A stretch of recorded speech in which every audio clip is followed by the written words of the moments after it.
Mark Goldbridge has brought out a new video and it's called Arsenal Exposed. I assume this is talking about the Havertz sort of injury, and it's a big one saying, told you so. I assume he's going to say in the summer and in the January transfer window, he said they needed to buy a striker and this is going to cost them a league. Let's get straight into it. Hello everybody, welcome to That's Football. I'm Mark Goldbridge and it's massive bad news for Arsenal. It really is. We heard that Martinelli's going to be out for a month. I forgot about the Martinelli injury. Well, it's even worse. Havertz is going to be out probably for the rest of the season. So this is big because it's obviously Saka's out, coming back probably soonish. Martinelli out for a month, and now Havertz out for the season. That's effectively their front three. So that's really big, and I didn't really realise that when I saw the Havertz news. And I've got to say, we told you so. This is a massive lesson for Premier League football clubs with owners who are prioritising Excel spreadsheets over performance on the pitch. I think that's a bit harsh on the sort of Excel spreadsheets. The more money you make, and in football, risk has to be part of the reward. I think that's harsh on the sort of Excel spreadsheets because I don't think Arsenal are performing like that. I think they just didn't commit to a striker. They committed to the defenders in the summer, and then they put in a weak bid for Watkins in the January transfer window. I think they're just waiting for the right opportunity. So I don't think it's an Excel job, but it is something that everyone said they need a striker. Arsenal have dropped the ball here. Everybody said they needed a striker for a long time. And Yep. now that failure to get in a striker is going to cost them. Also, today, Everton play Liverpool. Well, is it going to cost them? That's a different sort of matter because arguably if you've been watching our channel, Reece thinks they were never going to win it in the first place. And Liverpool are in a commanding position, so I don't know if it's cost them effectively, but it could mean the title race is done for them. We will be live for that for a watch along later. And we looked at that result and went, if Liverpool win that, the gap becomes 9 points. Is it over for Arsenal?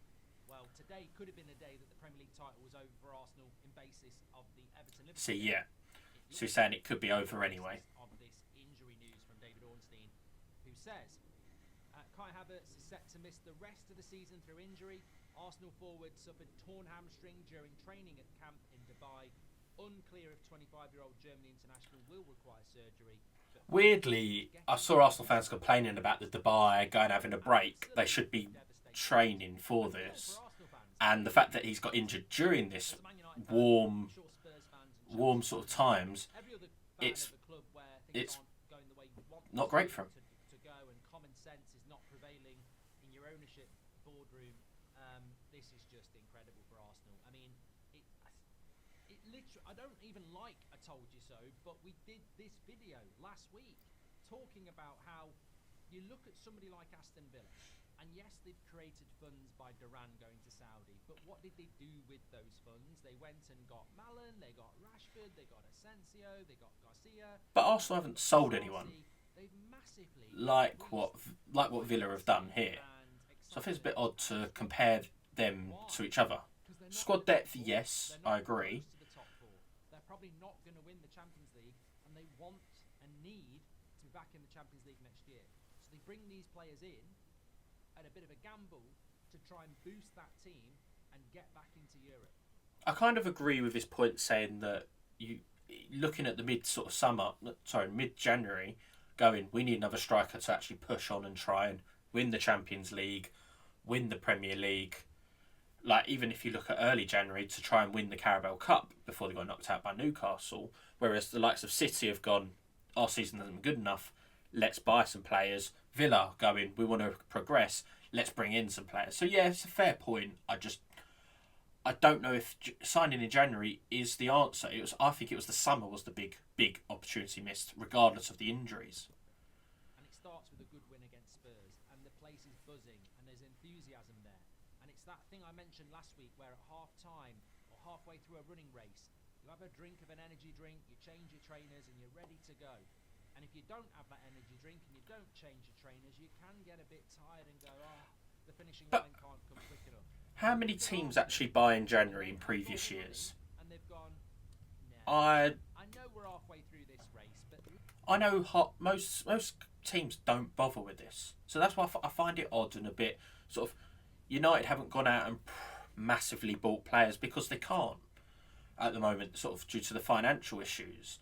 So Arsenal could be a little bit in that way, and they have a limit because they want to spend more in the summer, and summer's where you're going to get the better sort of players become available. Let's think about next year, it makes But yes, you can't just think about next year. It doesn't work.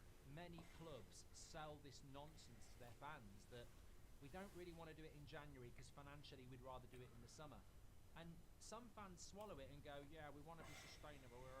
But what I happens do when half you agree, buy whatever you're going to buy in the summer, but you hit Christmas. you're probably going to pay more in January, and also all of the players aren't going to be available. So even though you might Because some teams are going to be like, no, we're not selling mid-season. halfway through next season, you'll be in this situation again because they won't do what needs to be done.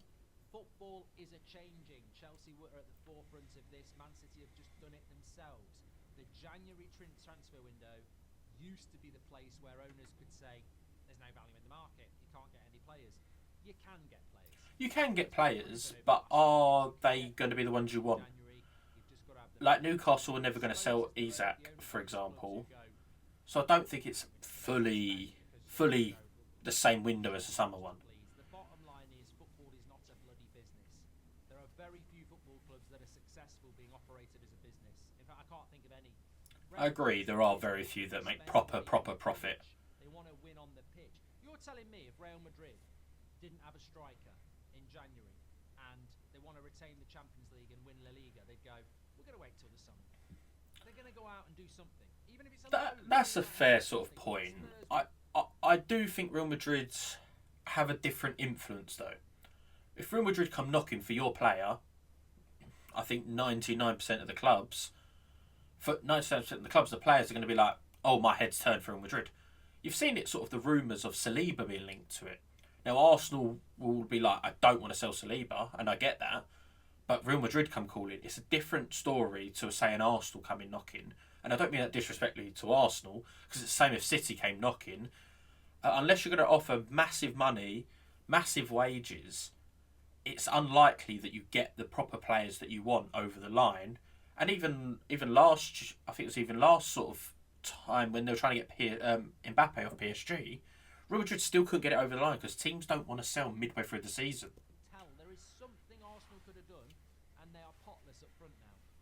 It's not acceptable, and Arteta said after the transfer deadline day that he was disappointed that he didn't get a striker, and I hope every Arsenal fan empathises with Arteta. Then I guess, yeah, you can't be blaming Arteta if he's come out and said that. He's got no Martinelli, he's got no Havertz. I think Jesus is injured as well, and you think you're hunting down that Liverpool squad. It's over. It's been over for a long time, but it's definitely over now. And also the Champions League, over. I think it's harsh to say the Champions League's over because teams have won it without strikers, without big players. Look at the way Chelsea won theirs. They did have striker, but they had a lot of players out. I still think you can win it. It's a tough competition to win, don't get me wrong. But I think he's been a bit dramatic saying their season's over now. Because they can still go in. It's a cup competition, Champions League. City look like they're going out, unfortunately for me. You've got Real Madrid, Liverpool, Barca. I think Arsenal on their day can do it. A few players will come back. Saka will come back. Martinelli will come back. So I don't think it's the end of the world. Because you're looking at a bloody spreadsheet. These people shouldn't be running football clubs. Bank managers should be working at HSBC. They shouldn't be working in the Premier League. Football is about risk. It's entertainment. There is risk and reward. And what owner looks at a bloody spreadsheet and says, let's wait till the summer? Arsenal, on January the 1st, but with financial fair play, you are a bit looking at spreadsheets for how much money you can spend. Now let's say Arsenal looked at their books and gone, you know what? If we buy Watkins, which is the one they put a bid for of 60 million, they go, the most we can probably spend is 60 million. Let's go for Watkins. He's 29, Arsenal fan, so he might be persuaded. That could have been the reason why. Otherwise, it probably... What, you're going to go and bid 100 million?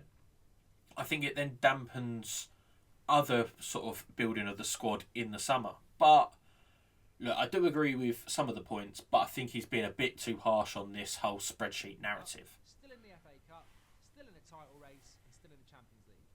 They are now out the FA Cup, out the Carabao Cup, and although they're technically in the title race in the Champions League, they're basically out because they didn't do anything in January. How can you mess up that scenario in a month and then sit there and go, our strategic plan is to wait till the summer? This is football. I agree. You've got to go and try and win it now because it may not come in the future. No one's got a right to win stuff.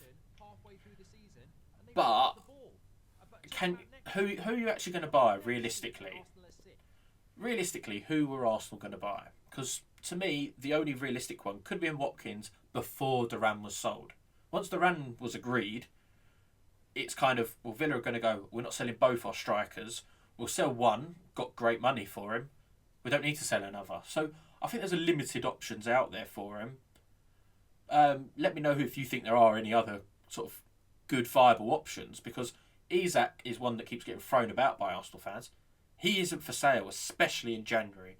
Maybe in the summer, but that's also big money. That's double the 60 million that Arsenal bid for Watkins. Not in the Champions League anymore, not in a title race, and knocked out of both cups. Was it worth waiting? These owners do my head in. No, you shouldn't wait. You've got to try and win trophies in this season. This season, when it comes to next season, in that season. But I don't think you can be too risky. I understand from our point of view as fans, but if you don't take a shot, you can't score a goal. And that is an analogy for life, but it's also a very big analogy for Arsenal in reality. They haven't got somebody to take those shots, so they won't score the goals, and therefore they won't win the games and they won't win the trophies. In life, if you don't take a risk or take an opportunity, you won't get the opportunity. If you sit on your arse and do nothing, you will not achieve anything. It's a tough one, this, because In front of you, and you know, box of tissues. But my point is, I'm going to disregard that last little analogy you made there. But like, when you talk about Arsenal, they do need to try and win something. But I think with what he's saying is knocked out the FA Cup. If they've not signed a striker, they might have, but they still should have won that game against United. Havertz did miss the chances, so he was fit at that point. Newcastle, he was fit as well. Let's be frank here. They were happy with Havertz and Jesus as backup. So I think they've we all thought they should have signed a striker, don't get me wrong, but it's not the end of the world that he's kind of making it out to be. But now he's got injured, it's then a problem. But you can't always rely. Well, you don't know what injuries can come out. This one's happened in training. It's not even in a match. So I think it's harsh on Arsenal. You've got to take that risk to achieve something, and you know it must be devastating for Arsenal fans. That's all I'm going to say. Get your comments in below. Make sure you smash a like on the video. We are live for the watch. Right, there you have it. Is Mark Goldbridge too harsh on Arsenal? I think so. Especially to the board. I think they should have signed someone in the summer. But once that decision was made, they didn't. That's your squad. And you might sign one or two, but you're not signing the world beaters that will win you the Premier League, win you the Champions League. Let me know what you guys think in the comments down below. And if you can help out, please subscribe. See you later.